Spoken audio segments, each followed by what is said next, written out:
connecting up with us. We go back a decent amount of time. I mean, 25, 30 years maybe? It's gotta be. I think I started with Mike in my first retreat, I think was in 1996. So, and I'm sure you were there long before that. Yeah. Yeah, 20 years before that. Yeah, I know. Yeah. We were all younger and later then, Neil. Yep. You were just a baby. You started what age? So I was 23 when I got into the business, and I spent about a year and a half working for Gino. So I learned the ropes with him, and then, about 25 is when I started my selling career. Got it. Perfect. Okay. All right. Well, let's do this. Let me, Robert, you need to give me the host. Sorry, buddy. If you can, I would appreciate that.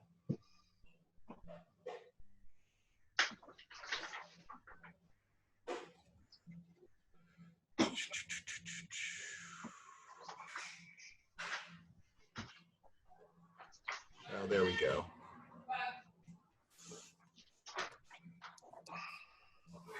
All right, we're moving along here.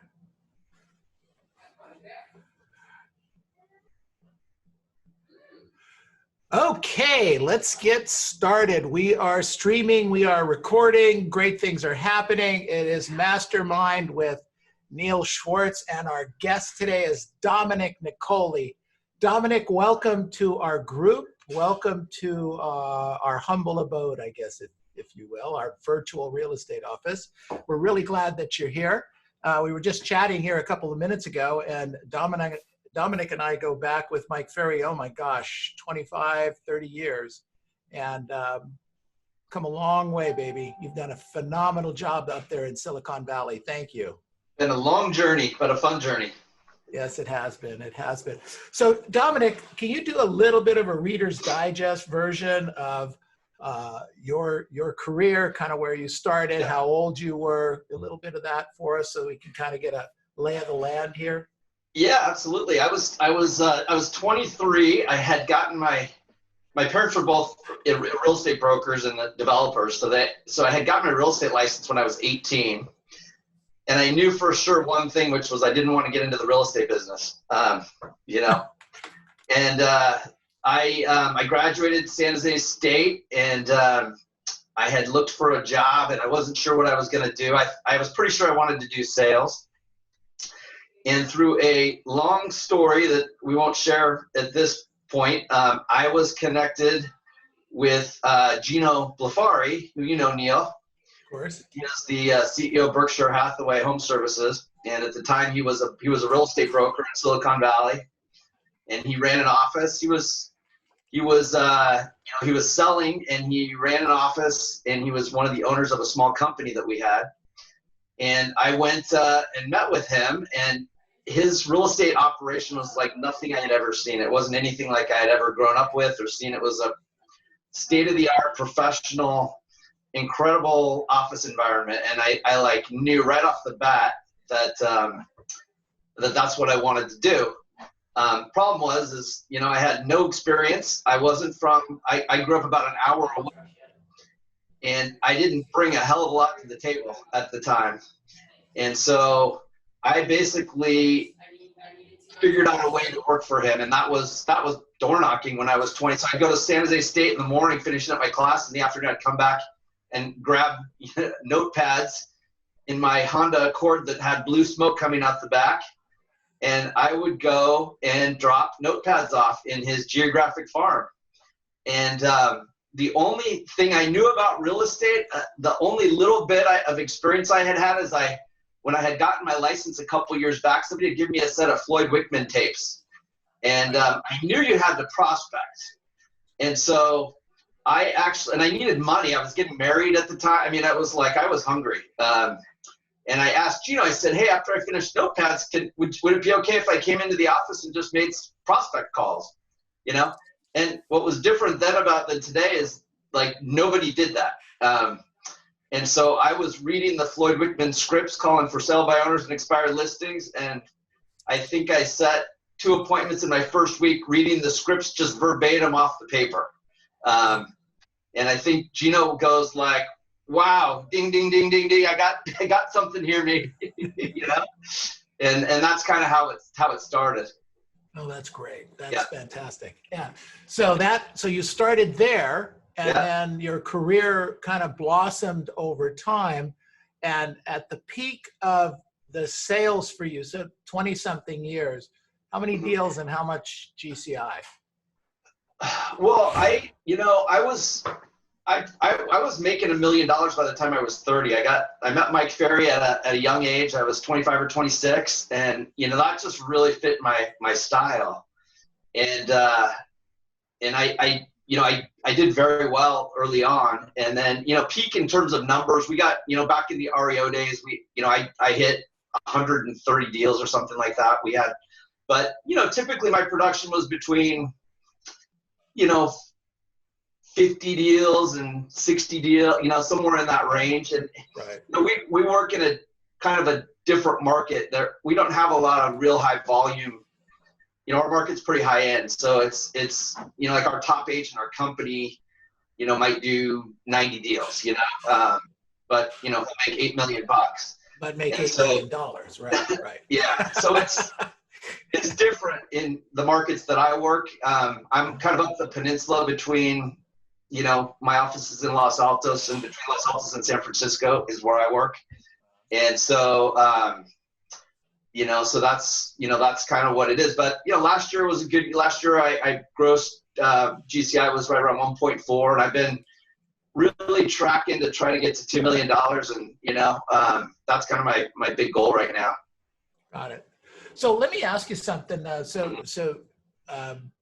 19 was a good year, 1.4, healthy. You were coming into 2020, probably looking at $2 million. And then we ran into a little bit of a buzzsaw for some of us. Yeah. We call it COVID-19, right? So how did that, what happened there for you? Well, we've been through a couple of these crazy things, right? We had 9/11, and then we had the subprime thing. So, honestly, this one wasn't crazy business-wise. It was just, I think for me, it was just getting my feet on the ground to try to understand how we were going to sell, because, and I'm sure you guys were the same way, but, we couldn't show property unless they were vacant, and, we couldn't go on listing appointments in the beginning, and, it was just hard to figure out how to operate. Fortunately for me, I had a pretty good pipeline going into it, and I just happened to have a number of vacant listings and things like that. So we were selling stuff all the way through. I've really never stopped being busy. It was weird prospecting because we were trying to be sensitive to, the people out there. We had a lot of fear, with what the heck is happening. But what I did do is one of the things I started doing immediately, which I knew you guys talked about today, was I started reaching out to my past clients. And I felt like it was probably the best opportunity since I've been doing this, to show value to our clients, just to be out there as a resource, not so much to be asking them for business, but just being out there to educate them and give them, value. If that makes sense. Yeah, of course, and that's exactly what you did. You had a little bit of a stall. That's what I think I'm hearing. A little bit of a stall, okay, and then found your feet, found the ground beneath your feet, and then continued to do business, etc. I guess the question is, and a lot of top agents, what goes through your head with that kind of a thing? The truth is, this as well as I do, that some agents stalled and never got going again. Mm-hmm. And, guys like you, just put one foot in front of the other every day. What gets you out of bed every morning? Well, I think, I caught up on a lot of Netflix during that COVID time. And one of the shows we watched was Ozarks, right? And there was a line about what was it? Never let a crisis go to waste or something like that. Waste. Yeah. Yeah. There's a couple politicians that use that one too. Exactly. But in these difficult times, there's tons of opportunity, and what I know from going through a couple of these things is the people that are innovative and adaptable are going to dominate, and so for me it was we just had to change a few things. I mean, we had to start, but honestly, I'm so excited about a few of the things because I'm sure like you guys, the traffic in the Bay Area has become brutal. 20 years ago, I go across town to a listing appointment, it'd take me 20 minutes. Now it can be an hour and a half. And so this whole Zoom thing is incredibly efficient. And I was really excited about it. And honestly, I think the clients kind of like it better too. It's just a wonderful tool. And as we started to use it, I was like, man, I'm using this thing after COVID's over. Yeah. We can really take advantage of it. And not just listing appointments, but how many times do I go over to a house that I could easily do a Zoom call, or getting a price reduction, or any of these critical times that we need to deal with our clients. It's just so friggin' easy to pop on the Zoom call, and and then we have things like what you're doing right now. I mean, we can post. I did interviews with top producers and owners of our company, and just all these great tools that we could use to reach people. So I think in the long run, the way I see it, I think we'll come out of this better, more efficient as an industry than we went into it. And that I'm excited about. That's great. That's great. So you took time to practice Zoom listing presentations and how to get contracts signed over the Zoom and things like that. You're still doing that now. It's great. I have two scheduled. I have one scheduled for today, one scheduled for tomorrow. I had one yesterday. So it's, the clients like it. Like I said, you can have them even walk around the house with their, FaceTime you and show you the house. I mean, and right. It's great. Good. So let's talk post COVID now. You kind of opened that door a little bit that you're going to still use some of the things that we learned during COVID. So talk about that a little bit. Well, I was going to share, kind of with you guys, I'd say for now, I mean, my plan is really, the only thing different right now than before COVID is, I'm still working from my house. And the challenge for me, and it's exactly what you guys are doing here today, is keeping the team connected and engaged, because, I haven't slowed down, but my team the efficiency has definitely dropped off. And so, that's probably the biggest challenge that I'm faced with right now. So I do want to get back into the office and, get back on a normal routine.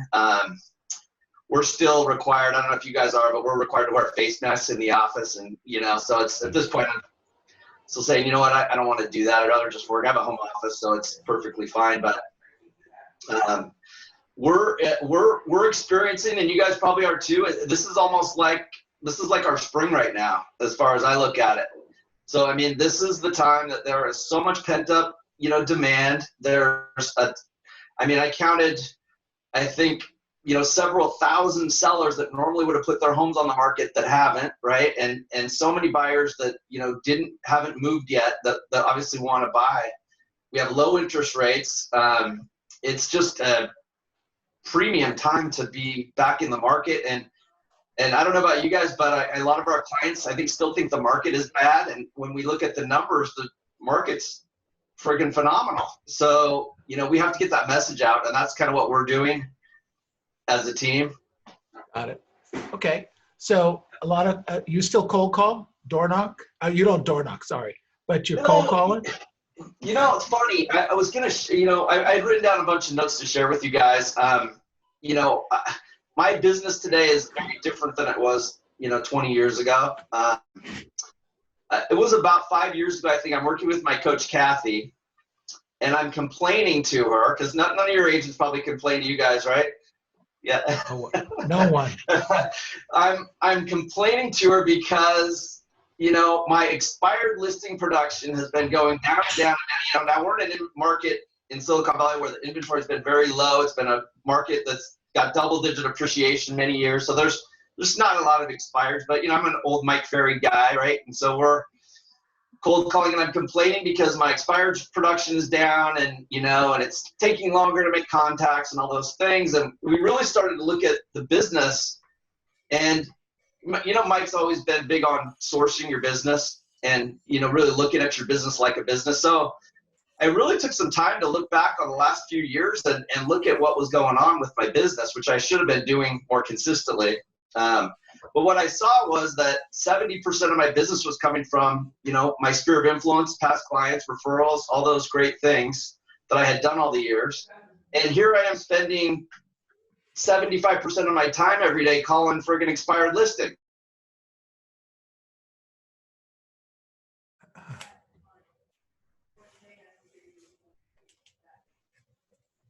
So what we did is we looked, and I said, I've got about 800 people in my database. I think actually I talked to you, Neil, about this because I had about 800 people in my database, and I was getting about 40 deals out of it, which is 5%. Right. And I'm going like, damn it, I'm calling them. I'm in touch with them. I think I'm doing a pretty good job with these people, but I'm only getting like 5%.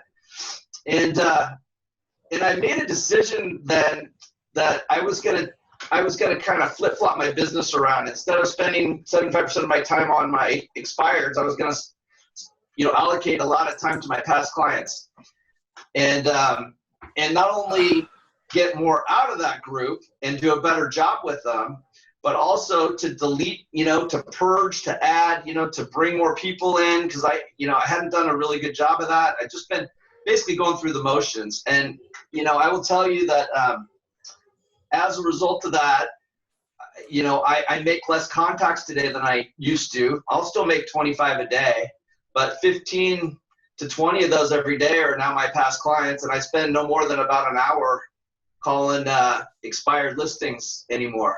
And it's— And what size is your database? I have about 850 people in there. Okay, so you shrunk the database and then rebuilt it. So this is what we're talking about. Yeah. I got rid of people that I did not want to call. I put them in a separate database where they get an email, or I slide dial them. And all the people that are in my database to call, I'm excited when I get to pick that stack up every day, because they're all people I enjoy talking to. Right. And that was probably one of the best things that I had done. And at the same time, I was one of those guys that was like, I want to have 20 leads coming in every day, and I want, and I started to realize that I actually did better with less leads, but better quality leads that I could really focus on, because I only really need about 3 listings a week to just crush it in my market. So, and I remember Michael was saying, well, that means you need 3 leads, and I had 300 leads, and so I just changed my mindset around that to where it's like, now here's the other thing, and I don't know if this applies to any of you guys, but it applied to me. Not only was I spending all that time calling expired listings, but when I dove into my business, I also realized that my ratio of converting those listings, those leads to listings, was about 50%. My COI business was like 100%. It was damn close to 100%. So it was taking me not only more time to get those leads, but I had to go on twice as many appointments to get a listing. And then when I looked back and I looked at which of my listings for the year had expired or canceled, they were almost all the expired listings. Right. So not only was it, inefficient on my time, but when I really looked at it, I was like, wow, this is so we're very, way more selective with the leads, the expireds and those types of leads that we do take. We really are, I scrutinize them very carefully. They're very thoroughly qualified, before we'll take one, because, we know the cost of an expired listing is huge. Well, the financial cost, but also the emotional cost of a property, because the properties that expire and the properties that are problems, and the emotional angst that comes into your life from trying to keep something together.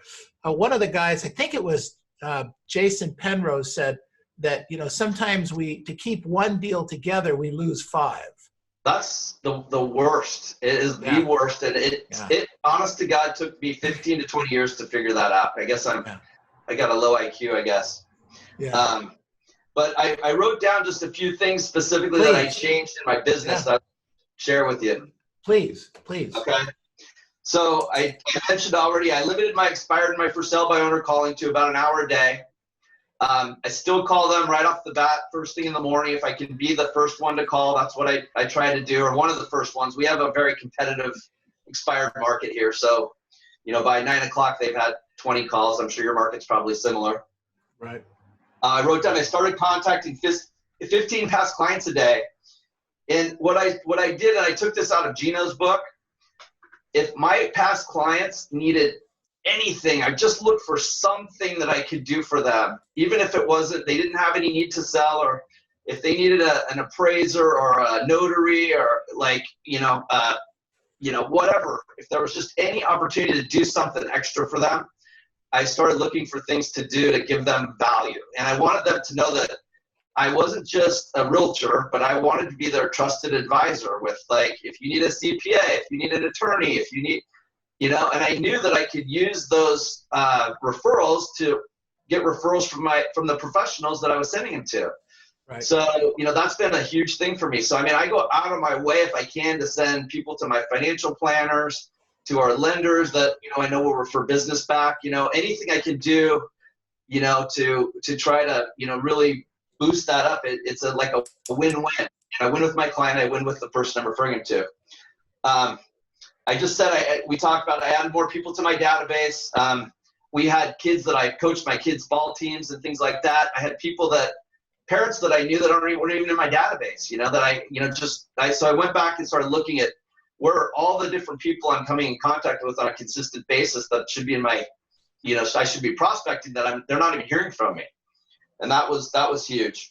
I wrote down, I limited my cold calling and door knocking, so I still think it's valuable. But what I did for me is I just limited it to maybe 50 right around a listing or a sale. So I could specifically target, hey, Mr. or Mrs. Seller, we just sold the Smith's home down the road. It was a 4-bed, and it was really like they could relate, right? It was the street like next to them or just a couple of streets away.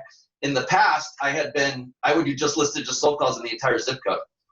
And so, that was different.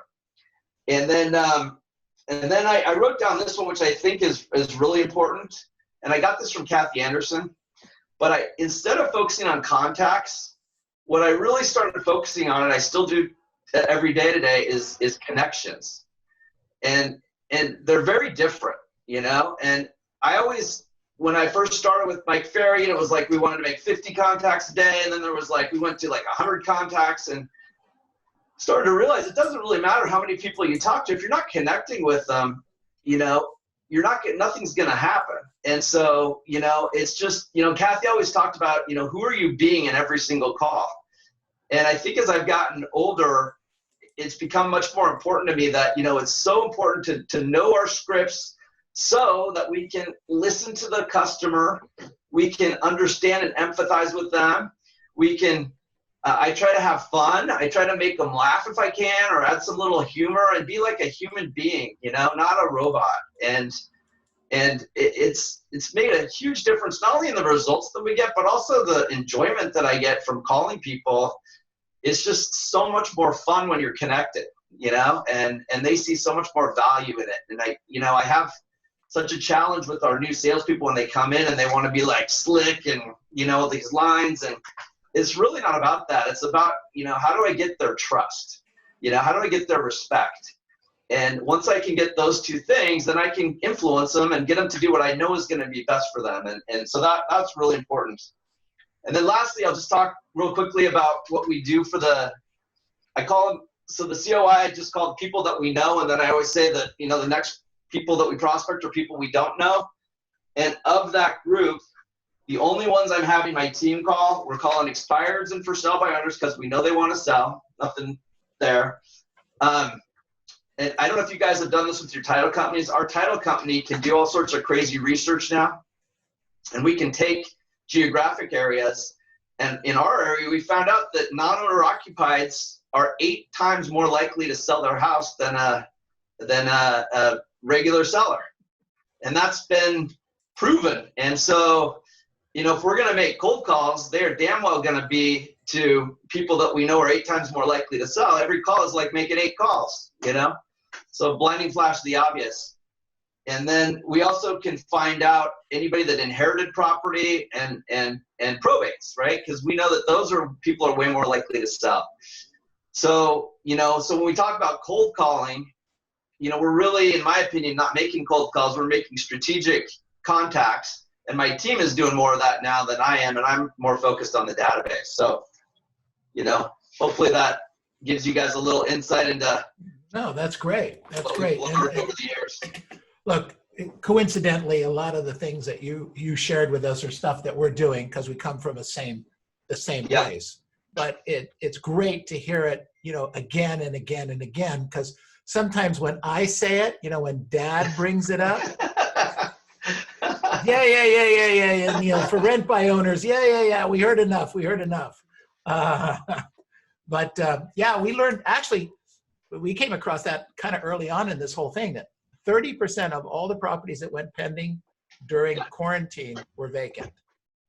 And so we went after as many vacant sources of properties as we could find. And it made a huge difference for us. It sounds like it did too for you.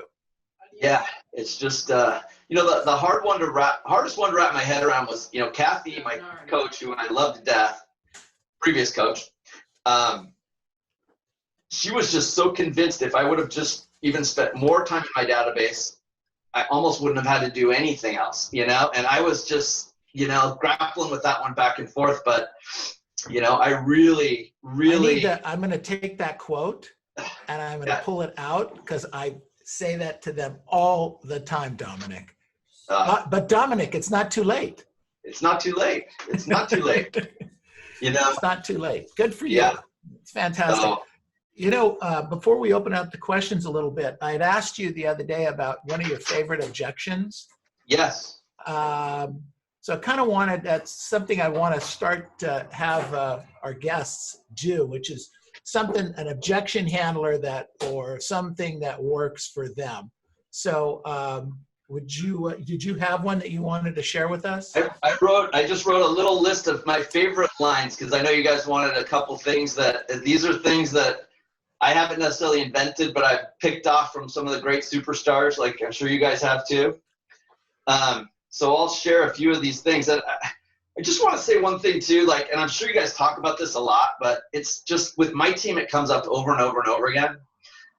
You know, when we close for the appointments, oftentimes I hear my guys, they do it too early. They do it without being in rapport. You know, and it's so important that all these objections, if you're, you know, you have to develop that like internal feeling of when you're in rapport. And if you're not, it doesn't matter what you say, you're not going to get the appointment. So you have to know how to go back and just ask questions and get them talking and get them back engaged. And then these closes work like miracles.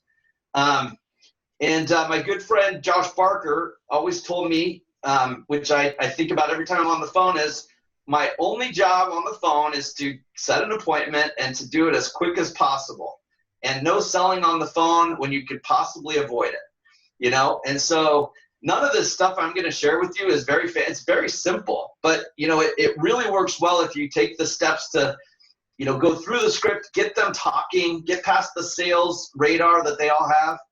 And then, you know, just simple closes work super, super well. It's really not very complicated. So here's one that I love that we ask every time, okay? And we usually ask this after the 3rd question on the expired script. And it's so simple. But if I could find a buyer for your home in the next 30 days, would that help you? Okay? Got it. Most of them say yes. You know, great, let's set an appointment. You can either set an appointment, or we can set an appointment face-to-face, or we could schedule a Zoom call, which would work better for you. You know, and it's just simple. If we could find a buyer for you in the next 30 days, would that help you? Okay. And I love saying, would that help you? Because it really, it changes the tone of from what's good for me to what's good for them. Okay. Good. Now I wrote down, if you've got let's say you're making a just listed or just sold call, and you find somebody that wants to sell, but they've got some kind of an objection, like, call me next year, my wife is retiring, or, some reason that they can't sell today. I have my team say, if we found a buyer that was willing to make a great offer now, could you move your plans up? Again, super obvious question, but, every time we stick a lead in for down the road, we haven't asked that question. A lot of times we've had people say, well, yeah, if we got a good offer now, we could move into Aunt Maggie's house or, something else. So that's been a good one for us. Another one I like, and I'll email these to you, Neil, so you can have them. Thank you. But on the expired script, when we ask, why do you feel your home didn't sell? What I've added in the beginning to that is, gosh, guys, I'm looking at the photos of your home right now. I have to say it looks amazing. Or if it's a piece of crap, it looks like a great value. Okay. Why do you feel it didn't sell? Okay. So it's just, and then what it does is it kind of takes the edge off. And a lot of times if their house is nice, they'll be like, yeah, it's beautiful. I don't know why it didn't sell. We've done all this work to it. Now, it's a wonderful question to get them like on my side. Okay. And I'm surprised at how, when I say it, it's like, gosh, guys, I'm looking at the photos. Your house looks wonderful. Why do you feel it didn't sell? I'm shocked, and they're shocked too, right? We can be shocked together. And then they start talking, and now I'm like, on their side, So, and then this is one that I got from Josh Barker that we use all the time. And this is for when they say, we've got an agent, or we're going to relist with the same agent, or anything with the same agent, whatever. And this is a really good one. I'll send it to you because it's a little bit long, probably hard to write down. But I'll say, Neil says, well, we appreciate it, Dominic, but we're going to relist with, Steve Smith. And I say, great, totally understand that. Neil, can I share with you what most smart sellers are doing these days when their home doesn't sell? And he'll say, sure. And I say, they're definitely interviewing 2 or 3 real strong agents to compare marketing plan and track record and results, because different agents get dramatically different results. I'm assuming you guys would definitely want to get a second opinion before you just lock back in with Steve, right? Let me get through this deal first. Okay. Works like a freaking charm. Great, let's set an appointment. And sometimes I even say, I'll make you this promise. You won't even need to list with me. Don't list with me unless I'm dramatically better than Steve. We have that deal? So, and then it's like, great. So, I wrote down one for when they say, we don't want to list it, bring me a buyer. Sometimes I'll kind of like get in rapport with them and I'll say, look, I got no interest in listing your property either, but I am interested in selling it. And it sounds like you guys want to get it sold, right? Great, let's set up a time to meet, and I can show you how we can find a buyer for your home in the next 30 days, I can see it tomorrow. And the attitude kind of works good with that one, when they're kind of going in your face like, I don't want to list it. You're just looking for a list. Look, I'm not looking for a listing. I'm not interested, but I do want to sell it. And it sounds like you guys want to move to Phoenix, right? Great, let's set an appointment, and I can show you how we get you to Phoenix in the next 60 days. Sound good? Great, let's get together, okay? I just wrote down a couple of little subtlety things. So sometimes when they'll say something like, oh yeah, we've already got an agent, we already signed, we're already, listed the property. I'll say, great, when are you planning to sign the paperwork? And about 1 out of every 5 times when they say they've chosen an agent, they'll say, well, we're probably going to sign it next week. And then I'll go right into my, may I share with you what most smart sellers are doing, And I've gotten appointments just from asking that question instead of, have you already signed? I hate when my team says, have you already signed the listing? Because they'll say yes. But if I say, when are you planning to sign the paperwork? Sometimes they say, probably next week. Okay, and it just creates a little opening. And sometimes they say, you know what? We're just not convinced it would sell. something like that. We just don't really want to do anything right now. And I'll say, why don't we do this? Let's get together. We'll only consider working together if we're both convinced it will sell. Worst case scenario, I'll have seen the property and I can keep it in mind for future buyers. But either way, let's get together. I can see it Monday or Tuesday at 4, So those are a few of the ones that I use very frequently. And if you come and listen to me prospect in the office, it's pretty much you hear the same thing every time. There's not a lot of deviation from the objection handlers, because we only get the same ones every single time, Right. The magic is pretending like it's the first time you ever heard it, Exactly. Yeah. That's great. Thank you for sharing that. That's fantastic. So let me ask you, Dominic, you got a couple minutes for some questions? Absolutely. A little bit of time? Definitely. Okay. Yeah. So questions for Dominic Nicoli. Anything out there right now? Dominic, it's me, Michael. It's very nice. It was writing down a lot of notes here. Thank you very much for sharing. You're welcome. So you said for relist, your first line is great. Can I share with you what most of the smart home sellers do nowadays? What do you go after that? I'm gonna email it to you so you'll have it, okay? Oh, And I'll email it to Neil, and then Neil can send it out to you. okay. That'll be All right. And good job calling your past clients today. Will do. Thank you very much. Thank you, Dominic. Good job. Excellent. All right. Other questions for Dominic today? Go ahead, Carlos. Unmute yourself, Carlos. Carlos, you have to unmute yourself. Okay, can you hear me now? I can hear you We now. can hear you. Okay, you mentioned making connections.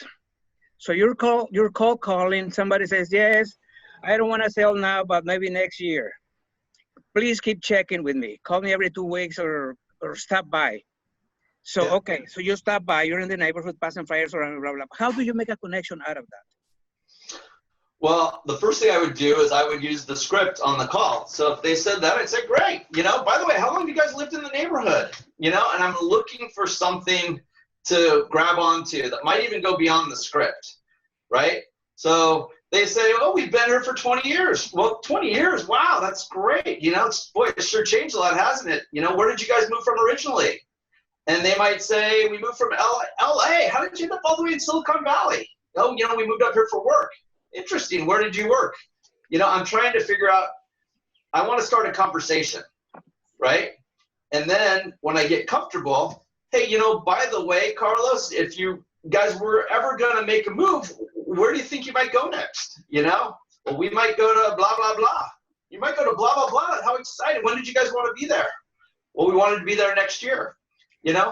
Awesome. Well, I'll tell you what, when the time comes to sell your house, I would love to be the agent that you guys select. And just out of curiosity, if we were able to find a buyer, let's say in the next 30 to 60 days at a phenomenal price, could you guys consider selling now? Or is there a reason that you definitely have to wait till next year? And that's how that conversation is going to go. And you might say, no, my wife is retiring next year. We can't move. And so I'm going to write your notes up. I'm going to put you in my COI. I'll probably ask for your email address if you have one and get all your contact. And then I'm probably going to stop by your house and just drop my card off and shake your hand and just say, hey, well, I know we talked yesterday and I just was in the neighborhood. I wanted to pop by and just introduce myself, and I'm your man when it comes time to sell. Okay. So if your plans change, call me immediately. Otherwise, I'm going to flag you and I'll be calling you every couple months just to check on your progress. It's like, you're my client now, right? Got it. That's great, Dominic. That's fantastic. Keith on Facebook, Bert on Facebook asked, how many people on your team? You referred to a team.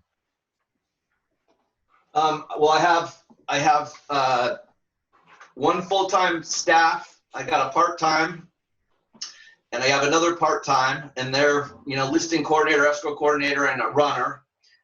And then I have 3 young guys that I mentor, because I was mentored by Gino. So I've kind of carried on that tradition.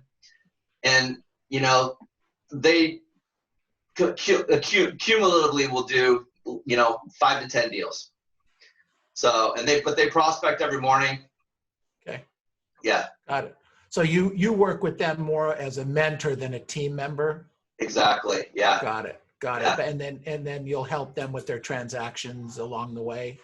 So these are generally brand new guys and gals?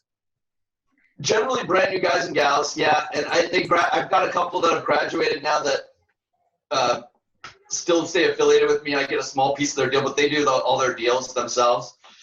The younger guys typically it's on like a 60-40 type of deal. You know, I get 60 and they get 40, and those are deals that they would bring in and I go in and convert. Okay. All right. Yeah. Very cool. Good. Yeah. Thank you. A question, Neil. Go ahead. This is Abigail. How do you introduce your, let's say, for example, I'm assuming you have a buyer's agent. How do you introduce your buyer's agent as a team member to the buyers? Because I'm assuming that when you're prospecting, you're able to book an appointment for a buyer lead. And what do you do? If you can take me through this step.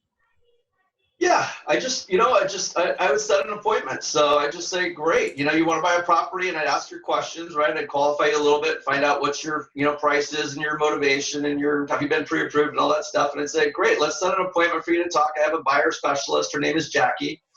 And I'll set an appointment for you to meet with her, or if it's appropriate, if it's a high-end buyer, like it might be a $2 or $3 or $4 million buyer, I may meet with them too, and we may work them together. It just all depends. The upper end market is different because the dollars are really big, and so they can be. And so, you have to kind of take, and we work markets too that are 500,000, but it would be different for a buyer depending on kind of where they fit into that.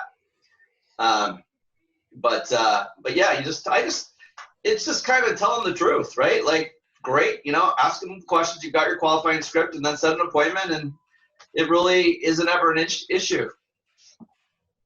Cool. Very good. Thank you, Dominic. This is an interesting question from Keith on Facebook. What script do you use or your staff use at the door with doorbell security cams? We have played with door knocking a little bit over the last couple of years because the calling has become more difficult. We also have there's a big class action lawsuit going on with the dialers, and so it's become harder to use those tools. And so I'm just pretty direct. I pretty much use a just listed or just sold script at the door. I really like knocking doors right around my listing. So if I can even point, I'm like, hey, we just sold, the Smith's house, 2 blocks over. We had, several leftover buyers and, looking for a home in the neighborhood. And I wanted to stop by and see, when you plan on making a move, or do you have any plans to move? And then again, my whole game with that is I'm going to try to get them into a conversation. So, because at first, especially at the door, they're going to be very standoffish. So I have to make them relax. I have to smile, and I'm going to try to get them talk. Great. How long have you guys been in the neighborhood? Gosh, it's such a great neighborhood. We have so many buyers that were interested. Where did you guys move from? And I'm trying to get them talking, and so I can get to a closing question at the end, and that's really what I'm trying to do. Or if it's a neighbor, even to get their contact information so I can add them into our, database. So I don't know if that answers the question, but I really haven't had that much of an issue with the door camera. Okay, very cool. Yeah. All right, other questions for Dominic here as we wind it down. Other questions? Robert, anything that popped up in your head? Well, yeah, so one of the questions that got sent over to me, Dominic, is you mentioned how you've kind of shifted into talking more to your database. What do you say to them? Do you just follow the Mike Ferry, this is a business call, or do you have a different way of approaching it? So yeah, that's a really good question. And to be honest with you, my wife, Michelle, she's really good at social media. So she does all of our Facebook and Twitter and Instagram stuff that I don't even know how to do. But we have added everybody onto social media. We are physically mailing that to them once a quarter.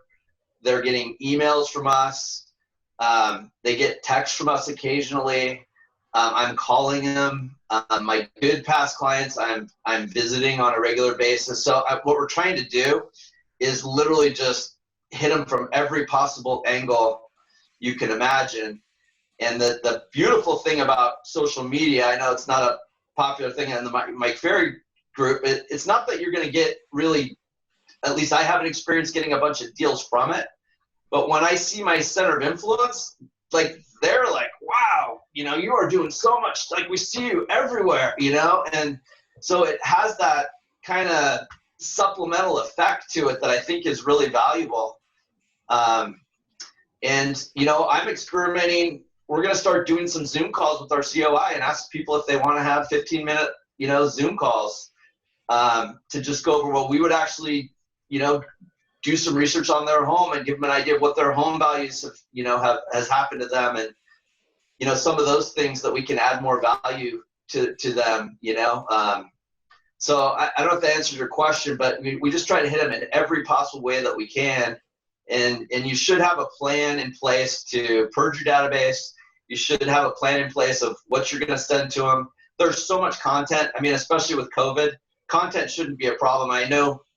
I'm sure you guys provide your agents with so much good stuff, you know. So Absolutely. What do I say to them? It just depends. You know, right now with COVID, I've been calling people and just saying, hey, I'm just checking in on you guys. I hope you guys are safe and healthy. Do you have any questions about what's going on with the market? You know, we can talk about interest rates. You know, it just changes. Yeah, you know? Got it. Cool.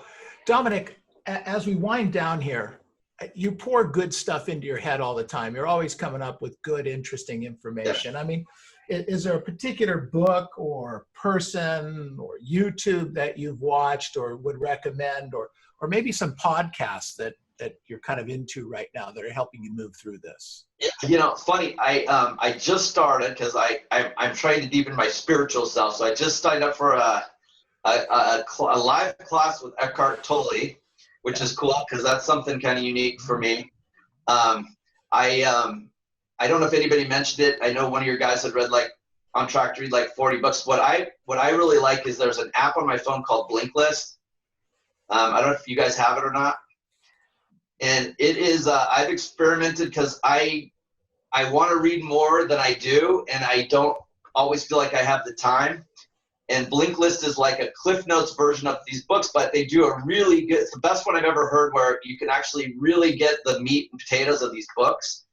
And so it's funny, Neil, so Wednesday mornings, every week I meet Gino at 5:30, we go for a walk, and we Blinkist, we figure out a book together, and then on our walk, we talk about the book, you know? Wow. And wow. He's all into right now, he's kind of a nutball, but right now he's all into dinosaurs and where the earth started and all this crazy science stuff. And so, you know, we're listening to a science book tomorrow, but, you know, it might be, Never Split the Difference is one I read recently on Negotiated, right, which I thought was great. Right. Powerful Engagement is great. We just read, if you guys haven't read The Slight Edge, in my opinion, one of the easiest reads and one of the greatest books, one of those ones you can read every year, The Slight Edge. You know, and then of course I get the full dose of Mike Ferry being part of the MFO system. So, but those are some of the ones that I've reread recently. Good. All right. I appreciate it. Very, very good. Well, look, everybody unmute yourselves. Get unmuted. Let's give Dominic a giant hand and appreciation for that. All right, baby. Dominic, that was awesome. I just want to say, awesome. Neil, thank you for all you've done for me over the years. And I know that you guys that are working for C21 Masters, you couldn't be in a better place. You probably don't appreciate it because you haven't been anywhere else. But let me just tell you, you guys are in the right place at the right time. So good job for all of you. Thank you. Absolute Thank you so truth. much. Amen. I appreciate that big time. All right, Dominic, thanks again. Big hand for him. All right, guys. All right, buddy. See you next time. Thank you. Thank you. All right. Okay.